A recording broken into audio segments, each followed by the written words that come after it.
now we've got Afraid. I'm not going to call it Afraid because they stylized it the way they did, and therefore I'm going to pronounce it Afraid.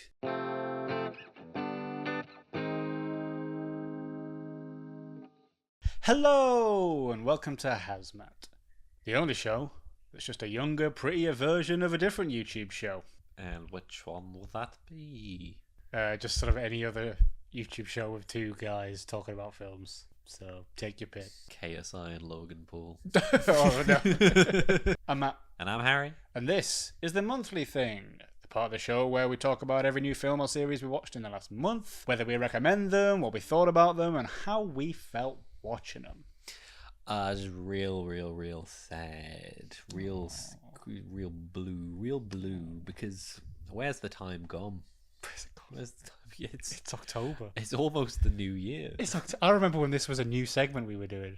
And now we're having to think about Christmas again? Oh my god, Christmas, New Year. As always, we may get into some spoilery territories, so we will recommend up front, and then you can decide whether you want to listen to what we have to say about these films, and I hope you stick around. Yeah, you'd better, because otherwise we're going to have to start putting in incentives.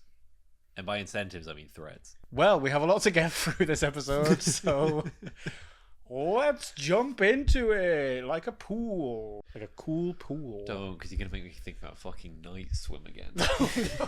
First up, Beetlejuice. Now be careful, don't say it again. You've had your two. We went to the cinema and we watched Blink Twice. No, that's later. That's later. Spoiler. We watched a film with Michael Keaton. Batman.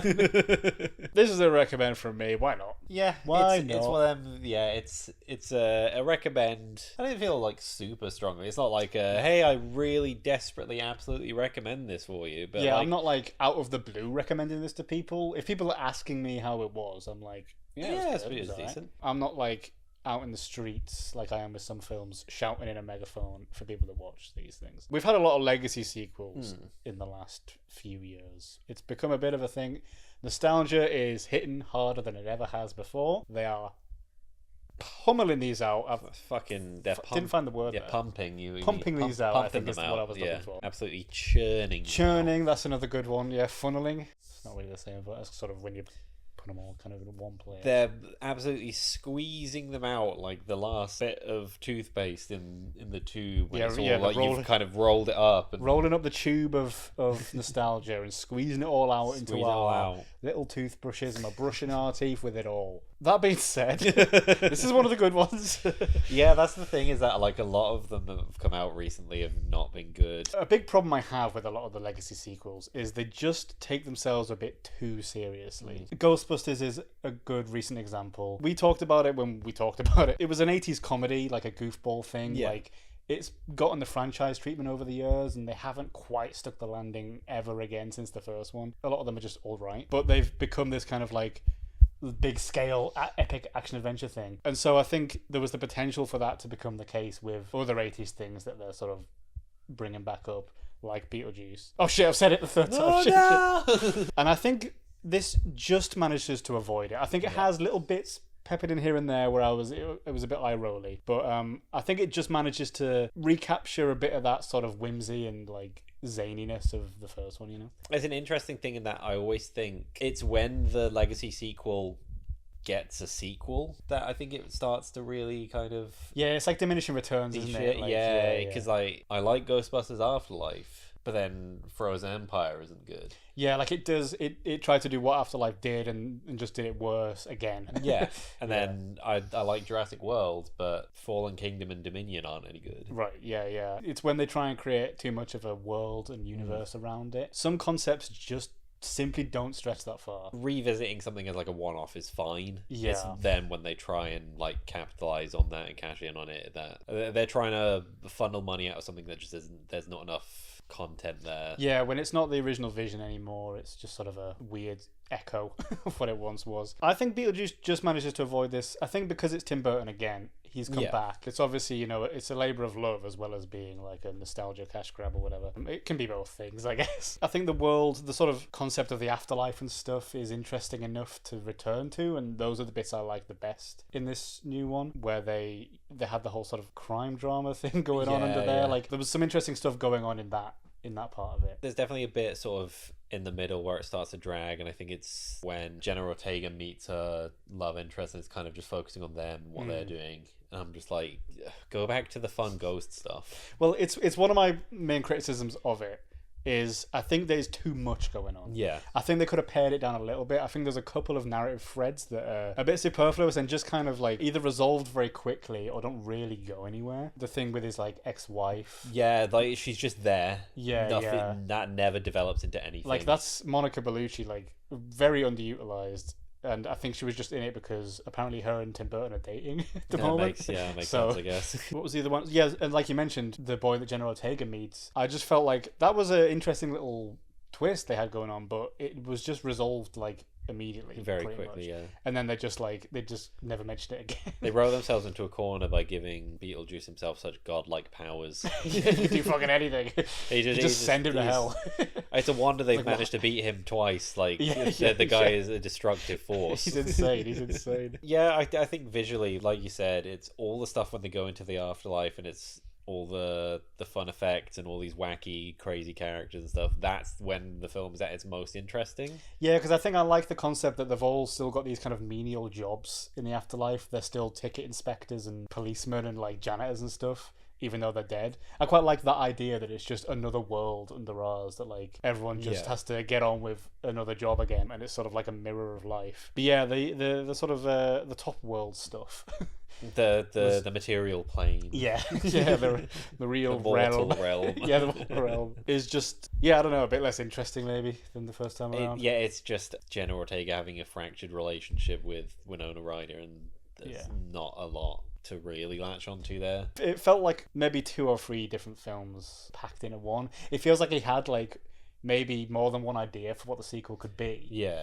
But isn't planning on making a third one, and kind of had to squeeze a lot of those ideas into this, and I think it ends up a lot of it being a bit half-baked. But at the same time, it's, like you say, it's a fun revisit to the first one. It kind of does that thing that's synonymous with like all legacy sequels, where it's like, we did this in the first one, so now we have to do it in the sequel as well. Obviously, they do the sort of lip-synced musical sequence towards the end, because like, we had that in the first one, so we got to go do it again. And got to do it a little bit bigger as well. Bigger this time around, much more choreographed.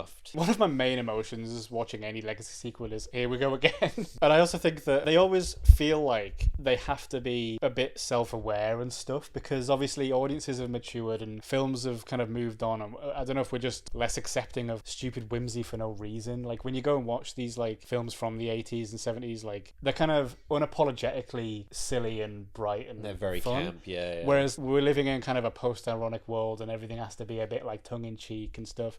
And so a lot of them have these like little moments, like there's, when he's making the door to the afterlife, like they did in the first, and you have to knock on the thing or whatever, and she's a bit like, kind of stupid, isn't it? This is a bit stupid.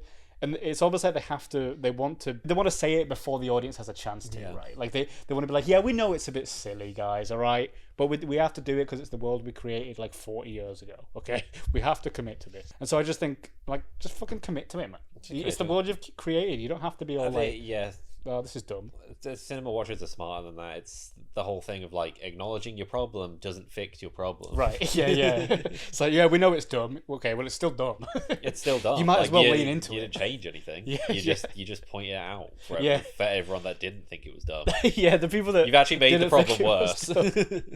More of the audience don't like it now. Actually, it's the reverse effect. But hey, Michael Keaton still got it, man. Winona Ryder still got it. I think Justin Ortega still got it. Jenna Ortega still got it after all these years. She was great, I thought, as a sort of lead. It'd be interesting to see something where she doesn't play a young goth girl. Right, she's sort of doing that a lot. Seems to be the typecast. Moody teenager. Yeah. We had one great cameo in there. We did have a great cameo, which we loved, because we mentioned him watching the first one, if you see our videos for that. And I was honestly amazed he was in this one. Mr. DeVito himself. Mr. DeVito is in this film for a very, very brief time, little bit part. but boy, he steals the show. Yeah, every time he's there, he's my favorite guy. Yeah, only man that could be in a scene with Monica Bellucci and like be more Hold my attention. Yeah. I guess I've said my piece on this. It was all right. Yeah, it's pretty good. Ignoring the context in which we watched it in. Oh god, yeah. Let's talk about that. You know what? Let's talk about that actually, right? Because we were in the cinema to see this, obviously, and in that screening, there was 3 or 4 teenagers at the back. It was a fairly busy screening, maybe sort of third half full, something like that. And these guys, in the Lord's year 2024, the year of our Lord 2024, playing bogeys. The bogeys game. Oh, for anyone who doesn't know, the bogeys game is where you shout bogeys and you increasingly get louder. Yeah. For anyone who watched Dick and Dom Back in the day, growing up as a little British kid. Yeah, any British kids of our generation will know the bogeys game very well. It is, but for international viewers, I suppose over in America it's boogers. The boogers game. Boogers. But my god, you know what? There's a kind of charm to the fact that kids are still doing that. But not this. But not during a film, guys. Not during a film. Be more respect. Like, I get the whole point is you're supposed to be disruptive with it. You're supposed to be doing it in places where it's not appropriate to be doing it. But at the same time, people are paid to be there. People are paid money to be here. It's not somewhere like if you're doing it in like a cafe or whatever. Like people can just kind of leave. But in a cinema, you're there and you're there for the duration. Although apparently you guys aren't. Because you left like 20 minutes before the end and shouted penis really loud on the way out. Shouted penis. That was my favourite part of the film. It wasn't bogeys, it was penis. You know what my favourite part of the film was when Willem Dafoe reveals his wacky head and one of them just went, whoa! Like really loudly. Like really sarcastically, like, whoa! Like, brother, that's Willem Dafoe doing a funny, like, detective noir shtick. Yeah. Fucking... You don't know who Willem Dafoe is? I honestly would put money on them guys not knowing who Willem Dafoe is. They would not know who Willem Dafoe is. At least it happened in Beetlejuice, I guess. Yeah, not like a... Not a film I was really trying to pay, or like emotional... Really like excited for and, like, really interested in. Yeah, other than that, alright as legacy sequels go. Yeah, thumbs up. Thumbs up from us for now. For now. For now, until we come back That's ominous, isn't it? Realise. Until we do the Redux review in a year's time. Next up, Speak No Evil. Next up. Hey, a recommend from me again. Yeah. And I think it's stronger recommend. I think it's... Oh, stronger than Beetlejuice. It's stronger than Beetlejuice, yeah. This is a definite recommend for me. I really like this. Yeah, this was a great little ride. Great little horror thriller with James McAvoy and Mackenzie Davis, who I am a big fan of. You mentioned James McAvoy, absolute show stealer in this one. My god, he can play monsters really, really well. Like, he can turn up the psycho dial like no one else. He's just so fully committed to this, and I think that's what really makes it. I think that really, really drives the film is just the electricity of his performance on screen. It's always weird for me because James McAvoy is someone that I don't picture as being like that kind of actor to be able to play these like really gritty and like horrifying characters. Only for the reason of like my earliest memory of really recognizing who James McAvoy was in the movie Penelope. What's Penelope? I think it was called Penelope. It's the one where the girl's got like the pig nose. I don't remember that. I'm certain that was him in that. Oh, okay. It's like a fantasy rom-com type thing. God, I don't think I've seen it. I'm sure it's James McAvoy. Quite a young James McAvoy, I guess. Yeah. I thought you were going to say Mr. Tumnus. That as well. Because obviously that's a big that as well. Yeah. Like those kind of movies, right? Like are my first, like earliest memories of sort of thinking about who James McAvoy is. Yeah, because I suppose he was recognize him in. I mean, still is obviously, but probably seen as a bit of a heartthrob back in the day, right? He was in the first couple of series of the UK Shameless. Yeah. As sort of the like handsome posh boyfriend, and I think that very much kickstarted his career. But now he's kind of evolved into this just like blockbuster actor with like, I don't know, just an incredible range, and I think he just commits so hard no matter what movie he's doing, and I think that's that's always really special to see. No, yeah, like someone who's fully like ready to just throw themselves into it. I mean, we said the same about like Danny DeVito when we were watching The Haunted Mansion. Yeah, in that like that movie's terrible. No one really. No one wants to be there. Yeah, everyone's just there for a paycheck apart from Danny DeVito, who will always giving it his all, man. Have fun and like put in a shift every time he's something. Like we're just saying in Beetlejuice, he is like a scene stealer in like one or two scenes because he'll just commit to like whatever you want him to do. I think James McAvoy is definitely that, as a sort of, he's sort of somewhere between he's like both a leading man and a character actor, I think, because he can do so much stuff, but he can really lead a film as well. Yeah, because I feel like anyone else in this role would have played it a lot more straight-laced. It would have been straight up horror, but it's a bit more bizarre. I think James McAvoy kind of recognized there's a bit of a bizarreness to it, and I think the director kind of recognized there's a bit of a bizarreness to the situation that takes the forefront of this movie, and so it turns a lot into more like a twisted dark comedy at times. Yeah, there's definitely some funny moments, whereas I think anyone else in that role, it would have been much more kind of just played a lot more straight, like straight faced, just dark and serious. But because he's got this he brings this like charm to the character that you do trust him, but you also, you know, people like that, like throughout the film he's this very confident, boorish, is that the right word? We all know someone like that is just so on all the time, and they're always like so intense about everything, and they talk about everything like they know everything about it. There's very little like filter to them. Right, they'll say things as they are, and that's a big part of like the theme around this movie. Is just a lot of it's based around that idea of like polite society and how we won't really say what we're thinking because we want to save face in a lot of situations, but that's like the whole opposite of James McAvoy's character. He's just very much say it as it is and don't ever like hold back, just say what you're actually thinking, because that's kind of the irony of it, is if they had actually been honest and like told these people off, they probably wouldn't have been in the situation that they were in. It just gets them further and deeper into this horrendous situation. The build of this film is crazy. Like it builds tension for so long. I'm not saying that in a bad way. I really enjoyed it, because it's like, you know, obviously if you've seen the trailer, which, come on, everyone did. It was in like every screening. It was almost beat the Trap trailer. It was close. Not quite as played as Trap, but it was close. But I saw it quite a few times. So you obviously know at some point it's gonna kick off. Yeah, he's snapping. Someone's snapping. But the pacing of this film is so slow and tense that the whole time you're on your like tent hooks, being like, what the fuck is gonna be the thing that kicks this off? There's certain things that you think, right, this is it now.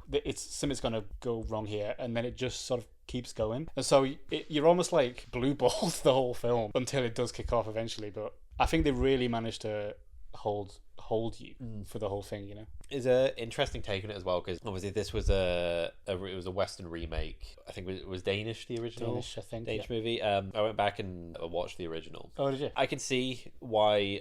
I think I read some articles that the original director of the original wasn't so much a fan of this new one. Oh, really? Something like it. And it is completely different. It's English.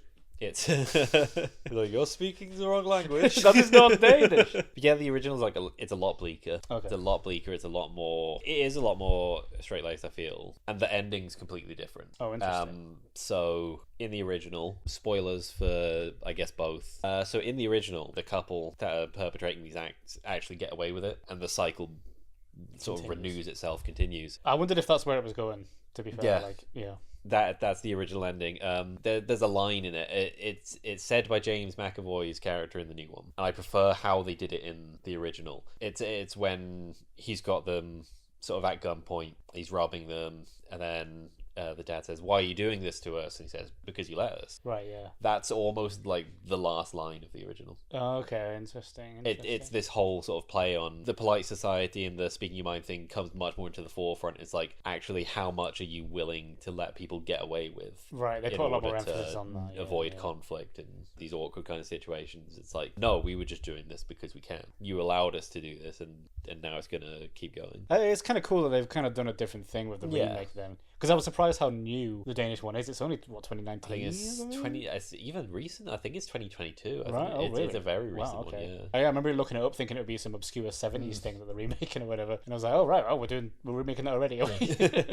But I watched an interview with James McAvoy, and he said, like, you know, it's bringing it to an audience that would have never seen it otherwise. Like, I'd never heard of it before, and I wouldn't have heard of it otherwise. So I think it is cool that it's bringing the old one probably into the viewers. Yeah, hopefully some people will go back and, like, while Googling this, they'll find out, there's another version of it. Right, yeah, it brings it to more eyes. So it's cool that they did a bit of a different twist on it as well to kind of refresh it a bit. Yeah, this was solid man, solid thriller. Had me on the edge of my seat. I also really needed a piss the whole time. So. That's why I was absolutely just verging on pissing myself. It's sip time. Insipious the red cup. The red Solo cup. Yeah, it's probably my top 3 cups, I reckon. I was about to say that's the frat version of Insidious, but that was just Insidious the Red Door. Top 3 for you, top 3 cups. Oh, top 3 cups. Home Bargains glass. Plastic festival cup that the reusable one that you take back to the bar. Yep. And you know what? Red Solo cup's on there. It's on there. Red Solo cup, yeah. Are we counting cans as a cup? I like drinking out of cans. No, not a can. Okay. I don't think can's a cup, but like a Vessel. flagon is definitely a cup. Oh, that's a good one. A stein. Yeah, I don't actually like them. They're too big. I want it small. A goblet. Chalice. That's very sort of medieval, isn't it? What yours then? Go on. I think a tankard for sure, because it's like a stein but it's smaller. Right, it's more manageable. It's more manageable. I could hold a tankard. Love a tankard. With one hand. Yeah, red Solo cup, tankard, probably just mug. I think mugs are solid. Like, tell you what, a few years ago, mug would have been on mine, but I don't use mugs anymore. Because you don't drink hot drinks. I don't drink hot drinks really. I used to, as a kid, I would just, because my family for some reason had loads of mugs and no glasses, I would just drink like Coke out of a mug. Oh, I was gonna say, did you have like cup of soup or something? No. just like Coke and water out of a mug. That's fair. I had orange juice out of a bowl once. Like a cat. Next up, Kneecap. So I'd recommend this part of the body. It really helps you walk, protects your knee. No, this is a very, very strong recommend from me. In fact, it's my best of the month. We're gonna put those like confetti and banners. Yeah, this is a bloody brilliant film. This is very fresh and exciting and raw and real and new and different. So it's about a rap trio called Kneecap, and they're a real rap trio, and they play themselves in the film. And they're Irish, and they've come up over the last few years or so. And it's just a really interesting take on a biopic, because they're like fairly early in their careers still. So it's interesting to make a biopic at that point. And so the fact that they're playing themselves in it as well, but kind of recreating what they've been through to get to where they are already. I just thought it was a really interesting way to do it, and the fact that none of them have acted before as well, I wouldn't have guessed. And I just think that's like they all did such a good job.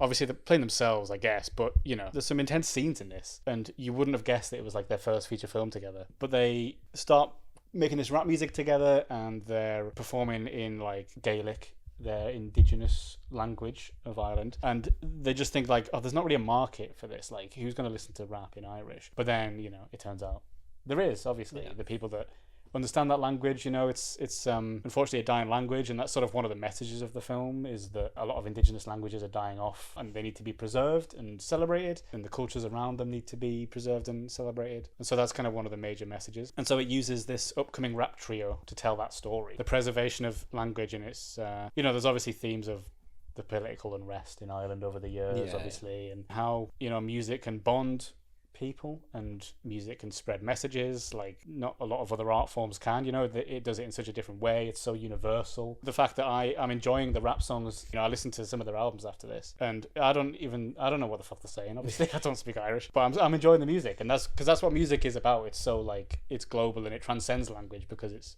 a language of its own in a way. Oh yeah, I don't think you have to understand the language. No, absolutely not. Obviously, you're not getting the full impact, but like, that's what good music is. Even if you don't understand what the lyrics are, like, if you're still enjoying the song, then if you still feel something from it, if you feel what they're trying to do with it, if you get any sort of emotion out of it, then like, it's done its job, man. It's music. So yeah, I just bloody loved it, man. It's the direction on this is so interesting as well. Like it's so dynamic, and there's sort of graphics and text and stuff on the screen when they're rapping, and you know, it's sort of the scribbles of their notebooks and stuff coming up, and it's just, every frame is so exciting to look at, and it never lets up, and it just sort of reflects the intensity of like what they were doing. You know, there's a lot of very funny scenes of them on ketamine as well. Bloody brilliant film, man. Bloody brilliant film. I'd recommend this to anyone who is into music or just cool stories about culture. Sip time. Sip time. He's having a sip. Sippy and cup. he's doing a flip. Sippy cup is number 4. Ooh, on my list. Bit too limited, I think. Next up, The Substance. Ooh wee. Don't take it. Wee. Don't do it. Do it, but do it responsibly. Not even responsibly. Follow the instructions. Don't take this. Follow the instructions. It can't end well. Keep the balance. It cannot end well. Keep the balance. There's and no it'll way all be this fine. works. It'll all be fine. Absolutely a bloody recommend from me. Or definitely easily a bloody recommend for me. In fact, proper recommend for me. This is my favourite thing for the month. Oh fuck! I can't remember the last time I watched a proper good like body horror. Yeah, this shit's crazy, man. It's genuinely like catches you off guard. I wasn't expecting it to go in the direction it did, even though I heard like I knew in advance it was going to be a body horror movie. But then like when it hits the last 20 minutes, I'm like, okay, like yeah, we've not tread this like path in a very long time. Right, it goes balls to the fucking wall. I wasn't sure what to make the last 20 minutes, I'll be honest. So good. It's obviously So insane. good. It's funny that we're talking about the ending first, but yeah, it's like I absolutely commend and respect the confidence to do what it did, but to me, I was like, this is fucking ridiculous now. Like, I don't know if it just sort of undercut the rest of it, but I think the more time passes from it, I'm like, actually, it probably was the right move to do that. Like, I don't know how else it could have ended. It was gunning towards that, you know? Yeah, I think. But I think at the time, I was just like, fucking hell, this is just way too much. No, it was very much in line with the rest of it, because this whole movie kind of says, fuck subtlety. Right. We're not doing that. Yeah. Like, I can't remember what I was talking about, but I definitely said it in like a previous monthly thing, was talking about horror and how a lot of the time they get bogged down in trying to cram a message in there and have it as like an undertone type thing. Whereas this was like, let's just have no shame and just absolutely be so upfront with what we're doing, and Yeah. so the whole movie ends up much more visceral and much more eye-popping and just so like interesting to watch and look at the whole time. So it was absolutely the right choice to not try and do like a subtlety type thing and have it as like the subtext and like, no, this is the movie, this is what it's about. Yeah, it's you know, it's obviously about beauty standards of women and how they're expected to not age ever, and how they're encouraged to hide their bodies and their flaws and everything. And so the film lays all that out on the table for all to see, the flaws and, you know, the wrinkles and the blood and the everything, you know. The confidence of the direction on this was just so cool to watch, man. The stylisticness, that's not a word. Stylistically, the film was just so interesting. Every frame was so cool to look at. Like, it was so bright and eye-popping, like you say, and it just made the whole experience so visceral as well. Like, it's not just you're watching the film going, yes, you're right, yes, women should be more confident as they get older. You're there like getting it fucking like lasered into your eyeballs the whole time. Yeah, I think it's just such a confident film, and I think that's so refreshing. It doesn't feel preachy in its message because it's doing it in such an oddball, fun kind of way. Yes, absolutely. Yeah, they're being playful with the story they're trying to tell and the point they're trying to put across, and because it's funny as well. Like, I don't think I was expecting it to be that funny. Like, it's obviously very dark and violent at times, but there's such a surreal humor behind the whole thing as well, because of like how insane the concept is. It plays around a lot with like the audio and visual experience. I love the kind of the push on like the double standards about how men aren't sort of held to the same standard that women are in terms of like being presentable and like beauty standards. And then some of the more disgusting scenes are just Dennis Quaid eating fucking shrimp. Yeah, God, that was the worst part of the whole thing. Awful. Like, that's an awful experience. But like, because he's a man, he gets away with it. I think there's plenty like to unwrap here. It's not just like about beauty. It's about sort of like the fickleness of Hollywood and the lengths people will go to cling on to relevancy and cling on to stardom, and just how like fleeting your time in the spotlight really is. Despite the efforts you put in, it's not really down to you how long you're there. It's great as like a cautionary tale as well about like addictive behaviors and substance abuse, because it's kind of this idea of that, like, while our main character is attempting to bring out the best of them, what they end up with is the worst parts all amalgamated into like a horrifying like display in the end. And fucking, it's something that you have to really see to kind of to get the full impact. It's absolutely, you have to like experience this movie. Yeah, it's one of those films, it's an experience, you know. Again, our cinema screening of this was quite chaotic, but I'm kind of glad it was a packed one in the end, because it was the kind of film where, to begin with, it feels like the kind of film where you want to sit quiet and really like analyze it all. But by the time it's finished, you're like, that was a fucking like theme park ride going on right there. That was insane. You could sit here and try and describe what happens in the last 20 minutes of this movie, but like,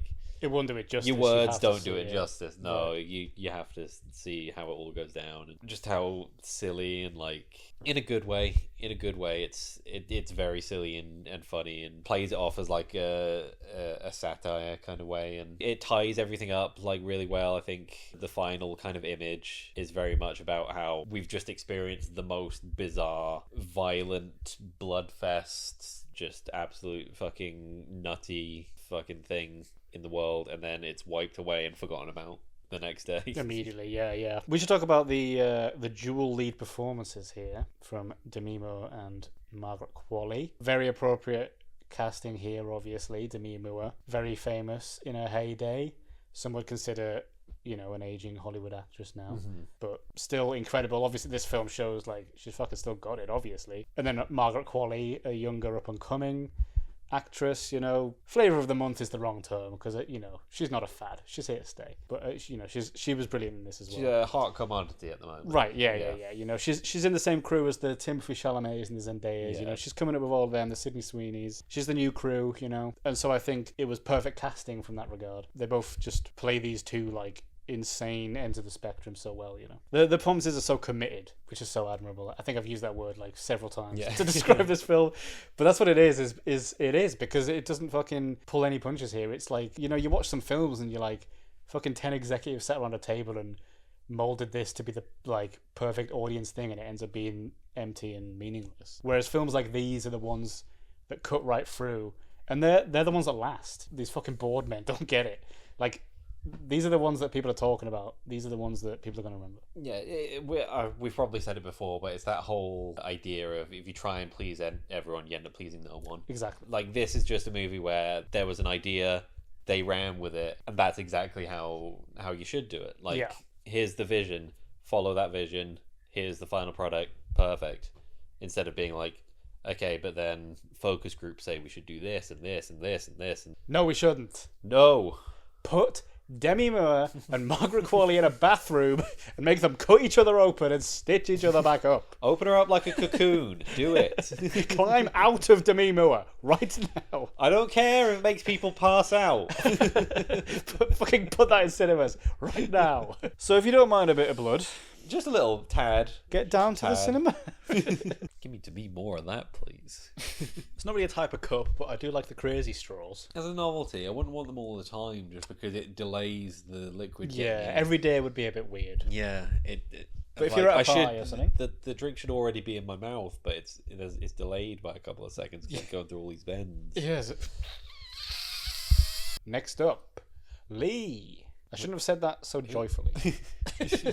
Who the fuck? You coming in? Lee, here he is. Here she is, I should say. This is another film about a woman and the power of women. I'll be honest. I wanted to see this film because Andy Samberg is making his serious actor debut. I'm a big Andy Samberg fan. I have been for a long time. And you know what? He fucking nailed it. I was scared. He's been so comedic for so long that him with a straight face just looks kind of odd. But you know what? He fucking nailed it. This is a recommend from me. It's like a true story of part of this woman's life. So it's about Lee Miller, who was this photojournalist during World War II, played by Kate Winslet in a very nuanced and great performance here. She took a lot of photographs documenting the Holocaust and the rise of the Nazi regime, obviously. That's what was going on around that time, if you didn't know. Try not to think about it. we try and block that one. Don't ask what the Minions were doing. She's one of those where her name's sort of lost to history, but you will know some of her images. She took some very famous images of a lot of those very, very dark events. And it's an exploration of sort of 10 years-ish of her life. She worked for Vogue magazine and fought very hard for integrity and for women to be taken seriously in these professions and in the workplace in general, and there's a lot of themes about that, as well as obviously being based in World War II and having all that stuff going on. And Andy Samberg plays a fellow photographer / journalist here. They travel around together and they document these things together, and man, Andy Samberg holds his own next to the Kate Winslet. I mean, come on. Not just a Kate Winslet. The Kate Winslet. You know the one I'm talking about. You know the one from Titanic. You remember Titanic? You guys seen Titanic? Yeah. You remember that one? Mm-hmm. She was in that. She's also in this. Who'd have thought that would be an on-screen duo, man? And it fucking works. It really does work, and they managed to carry this very emotional weight to the story. You know, the performances are good because you can sort of see how these things start to slowly erode them and really get to them. You know, they're seeing these things firsthand, which is obviously something a person would never forget. And the film is told through this sort of device where she's been interviewed by someone played by Josh O'Connor, and she's sort of older, you know, and she's showing them all the photos and sort of narrating the story as it goes. It's obviously, that's a very easy sort of trope, I feel like, for biopics, is to sort of have that future narration just sort of going back. They're just telling someone's retelling the story, yeah. But without spoiling it brings that around and makes that important. Like, they didn't just do it that way to easily tell the story. That becomes a very important part of why the film was even made in the first place and why her story is being told. It tells a very familiar story from a slightly more human perspective, I suppose. We can be very desensitized to a lot of this stuff now. We're so far removed from it. It's stuff you just learn in school and history class and stuff, and you sort of obviously know it's bad, but then you watch a film like this and you see it from such a human level, and it does kind of, you know, it was like Zone of Interest earlier this year, or even something like Civil War is a surprisingly similar film because it's also about a photographer documenting war, but that was more about like how maybe being desensitized is the way to go. This is more about staying in touch with your human side and your emotions and seeing all this shit for what it is, you know. I thought it was cool, man. It was very affecting and cool. So not bad for an Andy Samberg film. Yeah, first pop star, never stopping. Now this perfect film. Now this. What a career that man's got going on. What a filmography he's building. He's gunning for his Oscar. We need to get him his Oscar. This is he got his Uncut Gems, man. He got it. He got it. No, this is pre. He's gonna get his Uncut Gems from this, I think. Yeah. He needs to lead one. But yeah, his presence is really great here. I really thought it was gonna be distracting, but it wasn't. Once you really sink into it, he's part of the tapestry. Next up, Blink Twice. I like the visual aid. Did you blink twice as well? No, I thought you'd do it. I did do it, yeah. I thought you might have done it as well. Yeah, no, I don't just do things because people tell me to. I'm not a sheep. I'm going to edit it so it looks like you did. I'm going to take a frame. I'm just going to cut your head out. Just jump cuts to you blinking. Another recommend from me. What a good month we've had so far. Yeah, it's been strong. I think this is a recommend as well. Yeah, so this is one we both went to see. Quite the ride. Bloody hell. Darker than I thought it would be. Darker than, yeah. Very similar in structure, I guess, to Speak No Evil, in that it seems like a harmless kind of getaway, and then there's a dark... And there's a twist, a dark twist to it. Yeah. But yeah, like you said, it takes it to a place I wasn't expecting it to go, and it is a wild kind of ride, and another movie that's all about, you know, women and the power of women, and... It was Women's September. That's an event now. There's got to be a better in this house. Yeah. This house. It was she Tember. See, this is why you're the brand manager. I'm the big ideas guy. You really bring it back down to earth. But yeah, wow. Directorial debut from Zoe Kravitz, or has she done something else? I did look it up and I can't remember. Ooh, possibly a directorial debut, or definitely early in her directorial career anyway. Of course, she cast her hubby, I think, Channing Tatum. I don't know if they're married. They're together, though.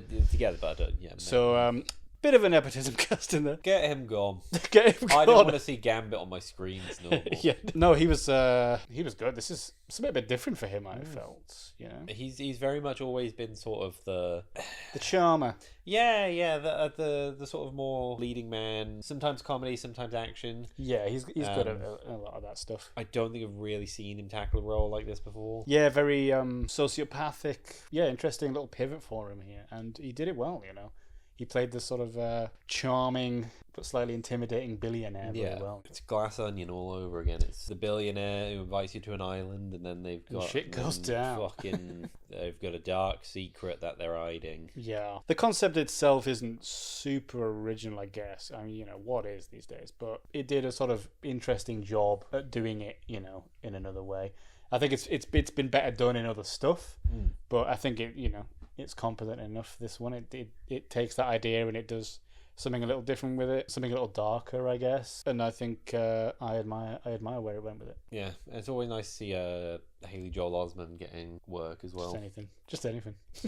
Glad to see him employed. Just like to see him just Still there. I also, yet another role for our fave, not Lily James. Not Lily James. That's not Lily James. Adria Jonah, That's I not believe. That's absolutely not Lily James. Definitely not Lily James. Much better than her last film this year. What was... Because she was in Hitman. Oh, fuck. And that was shit, man. See what I did there? Sorry.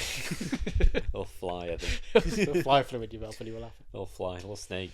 Little snake wriggled in his mouth. Little snake. We need to get rid of them. That was the movie. That was them, like, they just had snakes everywhere. Remember? They just had snakes everywhere. They did have snakes in this. They just drank snake venom and they were fine. Yeah. Yeah, so there's a bit of there's like a kind of memory loss. It was like a thing going on hypnotism here, type. hypnotism. Yeah. Wiping their memory kind of shit going on. Yeah, they didn't Again, really it's- explain what the actual process was. It was that was it the perfume they were using? It was something like that. It was some Had pheromone or some yeah, shit. Yeah. And then it got counteracted with snake venom. And... Yeah, it was one of those. It was maybe not thought all the way through. You know, No. It was sort of used as just an excuse to do a twist, I guess. But it carries it off well. I think it keeps you gripped. It's all right. It's not the best thriller we've had this month, but No, I think it's it was another all movie where it kind of relies on that same idea of how much do you put up with? At what point do you stop buying into the facade? At Right. what point do you stop taking people as they present themselves and start looking at them as they actually are? Right, yeah. My one note for improvement, Channing Tatum, as good as he was, that should have been James McAvoy. It should have just been James McAvoy. Because you know he could do it. He should have done You two of know those he this could year. do it. You know he could He do would it. have been so good. You know what? Actually, my one note, and this is serious, not a joke. I think the ending was just a bit too cut and dry for me, without sort of just giving it all away. It was just a bit too simple and easy. I get what it was doing, and I get the message that was trying to convey, but it was just a bit too like, oh right, oh that's it then. Oh, okay, she's doing that. Oh yeah, Okay. we've wrapped things up too much. Right. Like leaves. Feels like you kind of something, recover from like, that very off, quick. Yeah, Yeah, it's about taking back power from your oppressors but you've taken back too and your much. abusers. You took back too much. That's not what I'm saying here. So It's unbalanced. I just felt Two wrongs don't make a right. plotting. I just felt plotting wise, it was a bit too easy and satisfying, I guess, because it was very cheap and movie to do. That's the problem with a lot of movies. They have to have like the definitive ending. I mean, it doesn't always need it. It's the hardest part, Yeah. I think, of most stories is to land the ending. It's just the way it is. I think a lot of stuff starts with a premise and doesn't know where to go. So I think it very satisfyingly unfolds this mystery, but I just didn't think it stuck the last 5 minutes. You better get ready because we've got at least 3 more films about women empowerment coming up. Fucking hell. You'd think they've been oppressed for a while. Where's all the films about male empowerment? Where's the male empowerment films? What are we getting? Oh, that's been every film for the last 70 years. yeah, since Hollywood's inception. Right. Fair enough. Next up, Rob Peace. Continuing the theme of today's episode, this is a recommend from me. This is a quiet little biopic I saw. I hadn't really heard about this. So it's a biopic about Rob Peace, funnily enough. They just named it after the guy. He was a guy that he was an incredibly smart man, but he comes from, a very rough area of God bloody hell, where was it? Philly. New Jersey. That was close. And it's themes of trying to escape your past, but it keeps pulling you back, and reaching your potential and all that sort of stuff. Because everyone around him is like, you're so smart, you need to get out of here. And, he gets into Yale. But while that's going on, his father is incarcerated for a double homicide that he may or may not have done. He claims he's innocent. But, Rob's never truly known the truth. And so that's sort of a worry and a distraction alongside, like, his studies in, like, cancer treatments and, like, really top tier, like, science, like, complicated science stuff. And he's trying to battle with the courts and stuff and try and sort out his dad's trials and release and probation and all, all the rest of it. So it's about this guy that's stuck between almost these 2 different lives, There's his past, and there's the future that he and his mother and, his other friends and family want him to reach, but he's not quite getting there because he's being pulled back by his father's mistakes. That's what the story's about, and I just felt like it was very well told. It was very nicely directed by Chiwetel Ejiofor, who played his father. And there's not too much to say. I guess one gripe was, it's a very dramatic story, and I think it tried to fit a lot of this guy's life into just less than 2 hours, I think. And so I think there's some there's some bits that feel a bit underdeveloped or rushed. And it's the kind of story that I think would have maybe benefited more from being like a mini series, like 3 or 4 episodes, and just one and done. I think there's certain threads, like there's stories about his fellow Yale students or his friends back home, because a big part of it is he starts stealing drugs to pay for his dad's court proceedings and lawyers and stuff like that. There's a lot they try and pack in, and I think some of it feels a bit rushed or a bit too like melodramatic because they have to just like get the point across really quick. So yeah, other than that, an engaging story and a really cool look into this guy's life that again I wouldn't have known about or heard about. Yeah, it's the Lion King. It's the Lion King. It's not, because it's a true. Yeah, but he's got to choose between It's a true story. He's got to choose between the two lions. It can't That's be the Lion King. It can't be based on the Lion King. Does he go back and be like his father, and become the king of Pride Rock, or does he hang around with Timon and Pumbaa and eat bugs? Yeah, kinda. He kinda does go back and kind of become his dad. That's the story.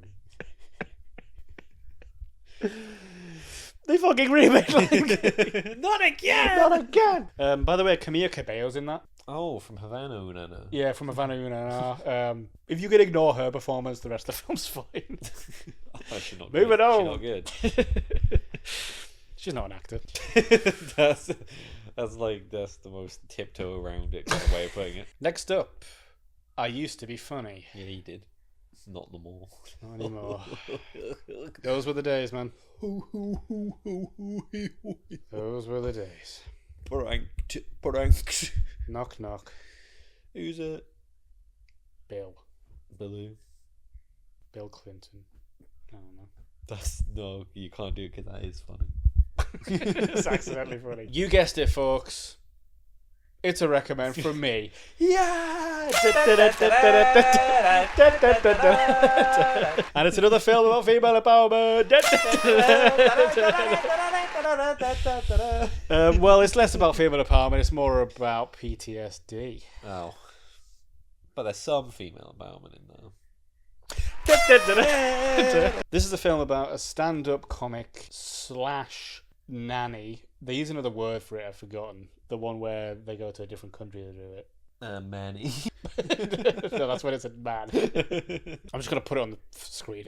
I'll Google it after this. And she's suffering from PTSD from something that is slowly revealed throughout the film. It's a sort of dark comedy, and it stars Rachel Sennett as the lead character. It was cool to see her in a bit more of a dramatic role. She's done a lot of comedic stuff, and it was cool to see her do something a bit different. That's another theme for this episode, is funny actors doing serious roles. The supporting cast around her does really well as well, and there's the sort of other main character is the girl that she's nannying, and she's quick comedy. She's like in a really bad place. It sort of manages to balance a dark topic with a bit of levity, and she's a comedian at the end of the day, but she feels like she can't ever get back up on stage again. That's why it's called I Used to Be Funny, guys. Did you get it?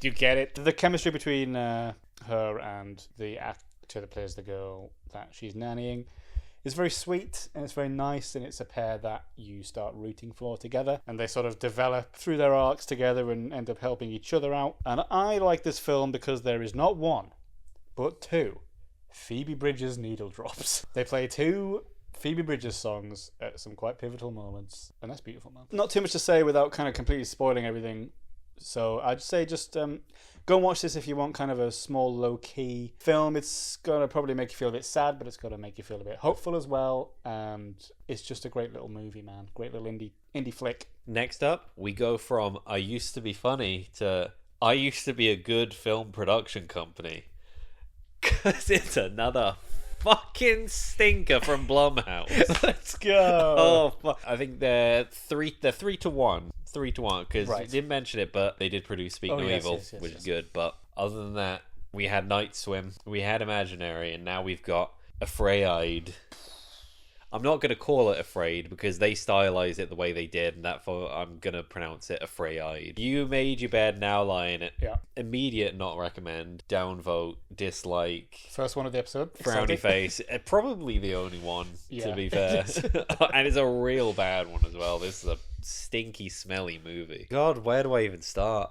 Immediately, this movie gets like all the negative minus points for not taking the appropriate stance based on the context of what this movie's about. Because this movie is obviously it's marketed as about a fucking evil AI assistant, like Cortana, fucking Siri type deal, but much more advanced. It's evil. It's doing some dark, twisted stuff.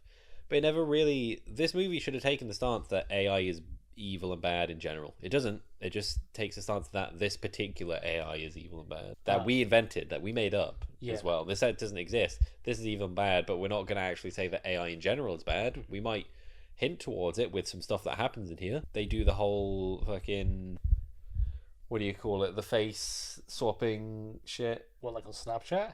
No, like, you know when like people put on porn. Oh, like deepfakes? Yeah, they venture into that. Oh, good. But then the AI also like immediately solves that, because it's one of those things where the AI isn't like inherently bad. It's there to help its family and protect its family, but it does some dark stuff in order to do that. Only one person dies in this. What the fuck? That's rookie numbers for a horror film. Rookie numbers. Gotta pump up those numbers. You Pump up don't those need numbers. to believe this AI is evil. Don't just tell me. Don't just have the characters react like this is fucking thing's evil. Actually make it evil. It kills one guy, and the one guy actually kind of deserves it for being a dick. So you don't even care. You don't even care, because the guy that dies is the one who does like the deep fake of like his girlfriend at the time, who's like the main family's daughter, and it gets spread all around the school, and then like the AI takes it a step further and it's actually like, did you know that putting like porn of people on the internet without their permission is illegal? It's like, not only that, but she's underage, so it's actually child pornography. So yeah, this guy like kind of deserves it. John Cho is in this movie. Oh, fun. Really one of the only few people that I could name. He did not seem like he wanted to be there. I don't know if he was doing it as a favor for someone or whether he just needed the money real bad, but other than the kids, most of the people in this really didn't seem like they were that bothered about being. Did they just AI in these actors, maybe? I wouldn't be That'd be ironic, surprised. I wouldn't wouldn't it? be surprised. Honestly, I was thinking like instead of talking about this movie, I should just get ChatGPT to Just write write. a bad review of the film, because that's about as much effort as they put into making it. Because I got it mixed up. I thought this one was... There's one coming out that is written by AI or something. No, this one's not written by AI. It's just it's like a horror about... and it's not even about that kind of AI that we're talking about. It's like Terminator type AI or something. Yeah, it's like the Simpsons did an episode like this in one of their Treehouse of Horrors, where like they get a super advanced house and it's run by and it's like that kind of thing. Right, yeah. But they do sort of the others, like the intro to the movie, from what I've heard, wasn't done with AI, but like they use digital effects to replicate that kind of AI imaging effect where it has like all the fucked up faces. Right. But it was never really that much about it. The twist is stupid because it doesn't make sense. It genuinely doesn't make sense. So the opening to this movie starts off with some jump scares where people appear out of nowhere and there's a guy shown in like a mirror, but he's not on like the other side. Like it makes you think it's going to be supernatural, and it's not. It's at the end, it's not supernatural. The twist they come up with is that like during the movie, the question is asked like, where did this AI come from? Like, what was the data set used to create this AI? And then it's revealed at the end it was the internet. Oh. The whole internet was the data set used to create this AI. The whole thing? And that's why it gets some fucked up ideas sometimes, and that's why it's so intelligent, and it kind of reveals that this AI is now in control. It's more advanced than you think it is, and it's got people everywhere. It's got people under its power, and you have to just play along because it can do whatever it wants. But that completely defeats the point of the beginning, because genuinely the stuff that happens, the scares they set up, a couple of them, people do just appear out of nowhere, and it's like, how did the AI do that? How do you do that? I can't get over the fact that fucking John Cho is here, just like not relating to his kids. He has kids in this movie, and he barely has a functioning relationship with them. And I know what a father-son relationship should look like because I've seen a Goofy movie. I've seen it. That's what it should look like. Like, there's actual heart and development there. No, it's just John Cho talking to kids. They were Don't take that out of AI. context. They were terrorized by AI. I've been terrorized by fucking Goofy and his goofy fucking movie all year. Oh god damn you! I know how he feels. No. John Cho. You know the feeling of something just constantly having a presence there. Without ever going away. Without ever going away. Never going I know away. for sure it will be there. I wouldn't be surprised if parts of the script or parts of the effects or parts of this movie were done using AI. We're actually AI. Because it just seems there was very little effort, and there's it shows with the final product. This movie makes very little sense, even on a surface level. Just commit to the idea. Just say that AI is bad. Just say it. That's what gets you all the minus points, is the fact that you never outright said AI is bad. Christ. Insane. David Dalmatian was in this. Oh no! Not even his first AI controversy of the year. Not even first. Unbelievable, David. Get a grip on yourself. What is happening? I don't think it's your fault. It's not your fault. I don't think it's your fault. You keep finding yourself in these situations. You need a better agent or something. I don't know. He strikes me as the kind of person that could easily get into like actual like decent films. He can do some really strong character acting. For some reason, he just keeps getting pushed into like either just bit parts or. But yeah, we like Late Night with the Devil. We don't like this. You have one more. We need one more horror movie this year from you, David, and you know if it's good, then you get a pass. Yeah. It's a best of 3 rule. Blumhouse has so far failed. I don't even think they have any more coming out. Well, that's it. Not at least within the year. I don't think they have a lot more coming out. I don't think even Smile 2 is theirs. I don't think they're producing that. I'm gaveling. The decision is final. Blumhouse. Yeah. We'll have to double check, but if they have no more chances for the year, then yeah, 2024 is a write-off for Blumhouse. This whole stinky, smelly movie is a write-off. Throw it in the trash. With the rest of AI. Just throw it in the trash and set it on fire. I like egg cups. Yeah. It's not you wouldn't drink out of it. You wouldn't consider it a cup, but it's a cup. You forget about it. People forget about it. The World Cup? Or the World Cup. It's a nice one. Next up, the Teacher's Lounge. Or Das Lehrerzimmer. What do you mean, or? It's one or the other. You can't be two things. Well, one of them is the German title. Well, why do I care about that? Because it's a German film. Am I German? No. Then why do I care? I won't apologise to the Germans. I'm not apologising to Germany. This is a recommend from me. Das ist eine recommend from eine. This is a German film, in case you haven't already guessed. And it's bloody good. It's a very small film. It's all set in a school. And we follow this teacher. And there's something going on at the school. Someone's stealing. They don't know if it's a student. They don't know if it's a teacher. Someone in the school is stealing.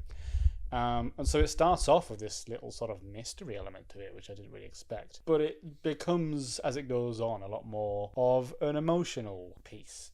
And more about the relationship between teachers and students, and how students and young minds can be shaped by the teachers that teach us. You know, we've all got those teachers we remember from school. Teachers have all got the students they remember. You know, sometimes there's a bit of a connection there, and especially such as in this film, if it's a student that's acting out a bit or a bit rebellious because of things going on at home or whatever, and how the teacher feels like it's their responsibility to break through. Yeah. And you know, so it explores all that sort of stuff. But on top of those themes, there's this sort of really anxious, almost claustrophobic feel to it, because there becomes this sort of witch hunt. Things sort of end up spiraling out of control. It's a great lead performance from Leonie Bench, who I don't think I'd ever seen in anything before, but I'll be seeking out her work. I like her very much in this. Like I say, she plays this sort of anxiety-driven character very well, but a very warm and sweet character where she needed to be, you know. There was a lot of subtlety to this film, which I really liked. Like I say, it was a very small film. It doesn't leave the school, I think, at all, which again adds to the whole sort of claustrophobia and the mystery sort of whodunit thing that's going on, that you're sort of stuck in this environment with them. If that sounds like your kind of bag, then I absolutely recommend it. A nice little emotional-driven mystery thing that's dark but sweet. Yeah, been a good year for movies about teachers and the relationship with students, especially when, you know, one of them's a Christmas movie that released in January. Oh, bloody hell, don't get me started. Get me bloody started. And last up, The Outrun. The Outlaw. Nope. The Outlast. The Outside. The Great Outdoors. You'll get there eventually, I think. The Outer Rim. See, my problem is I've just said it and you're still getting it wrong. This was a close contender for my best of the month. It's up there with Kneecap. I bloody love this thing, man. So obviously it's a recommend. Yeah, again, really small sort of concept, very character driven. It's Argyle Saoirse Ronan Saoirse Ronan. playing a Ronan. Scottish character, Oh, that's fucked up. which is interesting. No, that's fucked which up. took me a little bit to get used to. They'll let anyone but James McAvoy be Honestly, Scottish. it's crazy. James McAvoy should have been in this. I mean, it's about a girl in her late 20s that's an alcoholic, but it should have been James McAvoy in that role. Yeah, it's a film about addiction and alcoholism, more specifically. It's this girl that alcoholism has ruined her life and her relationships, and what she has to do to heal herself and get better. So she's from the Orkney Islands, which are a very remote set of islands, sort of right to the north of Scotland off the coast. And the film, as well as being about her journey with this addiction, it also almost strays in a documentary territory at times. You know, she's doing a bit of a voiceover, and it becomes quite linked with the wildlife and the nature of these islands and like where she's from and like the remoteness of it all. And so, you know, obviously she's gone there to try and heal, and so it's a different, very calming environment. They stress the sort of difference between the busyness of London and the remoteness of these islands, but you know, she can't quite escape her demons and her past, and she struggles very much. But it's about her trying to find peace and tranquility in the place that she's from, and finding what her identity really is, whether it is down in London or whether it is back up here with her family. Bloody hell, yeah. Saoirse Ronan's performance in this is absolutely pitch perfect. I was along for the ride the whole way. I really did care about her journey a lot. I was very invested, and it was super nice to just learn about some birds and wildlife from this part of the world, because there is just stretches of this film that are just sort of facts about birds and stuff, which I thought was really interesting.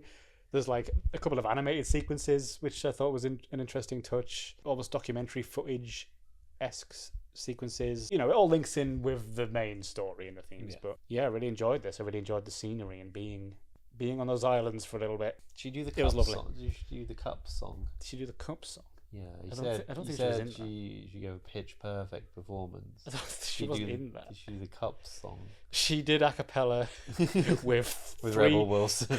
with three corn crakes, which are an endangered bird on the Orkney Islands. One of them is played by Rebel Wilson. Yes, one of them is played by Rebel Wilson. I thought Anakindrick's performance as the corn crake in this was amazing. I said Anakin for a moment. Anakindrick. Thought Anakin's performance was great. God, I've talked about so many indie dramas, I'm going loopy, but I'd recommend Oh my god. this very much. This is one of my favourite films of the month and of the year in general. So we have reached the end of yet another monthly thing. Our time together has come to an end once more. But fear not, for it is only a mere 30 days or so until we will see each other anew. I'm trying a new like storybook, like old man reading a storybook. I really liked it. I think you should do that more. Do you think we should get like Ian McKellen in, like to do something like that? Let's get him on. I think that'd be good. Get him on for the Lord of the Rings. Yeah. Oh, the dream. That's the dream. So Ian, well, thank you for joining us. First long time watcher, first time guest. I have to say I love your guys' content. Very, very good. I enjoyed very much your takes on the X-Men. Thank you for watching HAZMAT, reviewing every new film or series they watched in the last month of September, whenever it was. It was September. I guessed correctly. And if you enjoyed this video, and if you'd like to see us do more stuff like this in the future, you can support the channel by leaving a like or a comment. You can hit the subscribe button as well as the notification bell. That way you'll be alerted to all our more recent uploads. And as always, all of our socials will be listed down in the description. And join us next time, where I invite a family of 4 to my house and feed them way too much cheese. And I'm going to invite a family of 4 to my house, and then I'm going to put a big robot in there and let it determine the outcomes of their lives. Now that sounds like a party. It's the future. Deal with it. Da, da, da, da, da, da, da, da, da.